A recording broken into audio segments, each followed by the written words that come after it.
In South Dakota, the Public Utilities Commission is basically telling people that expect heating costs to go up this year. And nationally, the National Energy Information Administration is saying that heating your home this year is going to increase 28%, and that's on top of double-digit increases last year.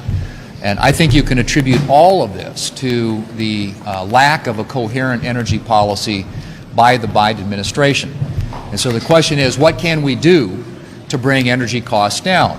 And I think one is adopt an all-of-the-above energy strategy that is American energy independence. When I say all of the above, I'm talking about oil and gas and biofuels and nuclear and wind and solar and all of the above. Unleash American energy production in this country and quit turning outside the United States for our energy needs.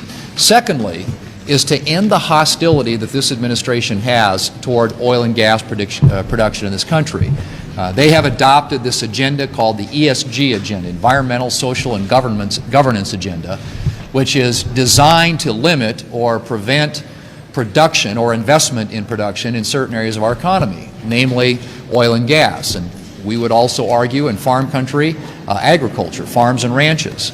And what I'm going to do later this week is I'm going to be asking the administration, before they implement any of these policies, to look at the impact that these ESG policies are going to have on the cost of food and energy in this country.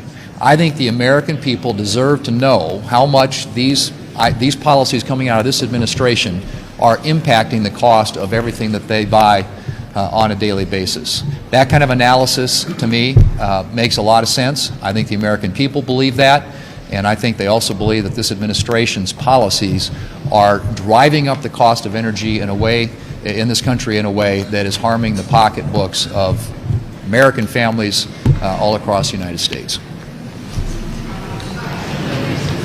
Good morning, friends. Happy December 19th to all of you. So, friends, they want to pass it. Democrats are now pushing to send out new inflation relief payments to the American people. These would be automatic recurring checks that would be provided to families that are experiencing financial struggles. Payment amounts and whether you are eligible will be determined by several factors. So, my friends, please do me a favor and watch until the end of this video, because I will be sharing with you the latest breaking news on stimulus. Also, to say thank you for being part of this community, I will be giving away a $50 Walmart gift card every day this month. Please make sure that you enter these giveaways by clicking and liking several of my videos, and then comment below the keyword of each video that you watch.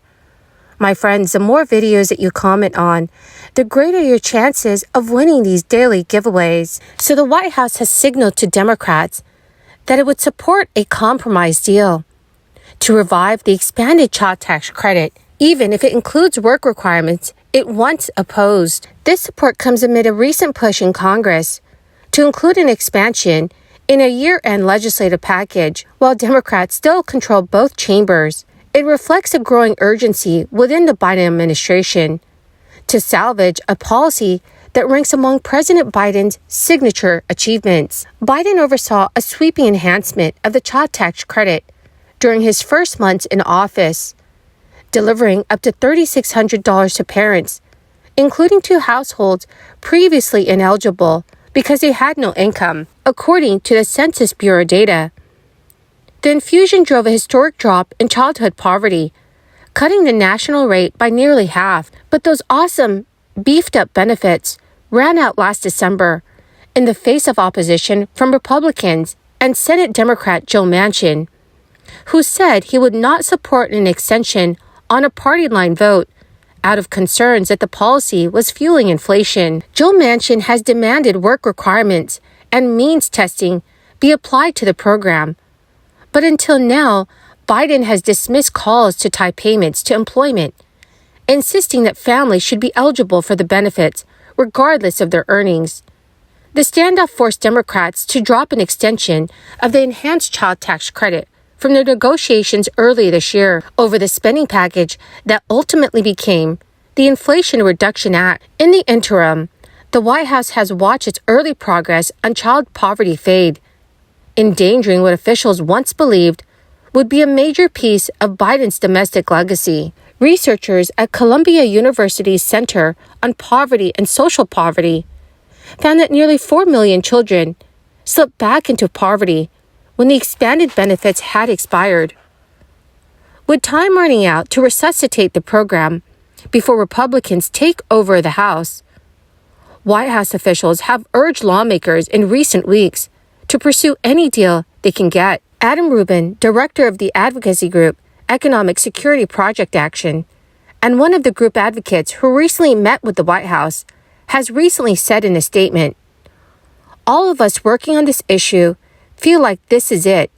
This is the moment. The politics don't get easier next year with divided government." So according to more than half a dozen people involved in the process, the discussions over reviving the expanded child tax credit are still developing. Friends, the key word for this video is shortbread cookies. If you would like to enter today's Walmart gift card giveaway, please click and like several of my videos and then comment below this keyword, which is shortbread cookies, and additional keywords of any video of mine that you watch. And do make sure, friends, that you are subscribed to my channel. Remember, friends, that the more videos that you watch and then leave a comment on, the greater your chances of winning these daily giveaways. Senate Minority Leader Mitch McConnell has told his colleagues he wants to first pass other important legislation before engaging on the bill, further holding up progress with just days to go before the end of the year. The package would be less substantial than the child tax credit expansion that Democrats had passed in 2021 due to cost limitations and the need to win over 10 Senate Republicans, whereas the 2021 version boosted payments across the board. For example, this time, the focus is more on expanding the percentage of recipients who qualify for the current $2,000 yearly maximum. The parents of roughly 19 million U.S. children don't receive that full amount as of now, either because they earn too little or are not working at all. There is also widespread acknowledgement that any deal will have to maintain some level of work or income requirements, a concession that White House officials and Democratic lawmakers recognize they now need to accept to have any shot at a bipartisan compromise. Last week, National Economic Council Director Brian Deese told reporters that if Congress is going to do anything with respect to extending tax cuts for companies, they should take action to try to help working people and families. Well, my amazing and dearest best friends, that is the end of my daily stimulus update video for this Monday morning. Thank you so much, friends, for joining me here and watching the new video that I posted. Friends, I hope that you found some of this information helpful. To say thank you for being part of this community, I'm giving away a Walmart gift card every day this month.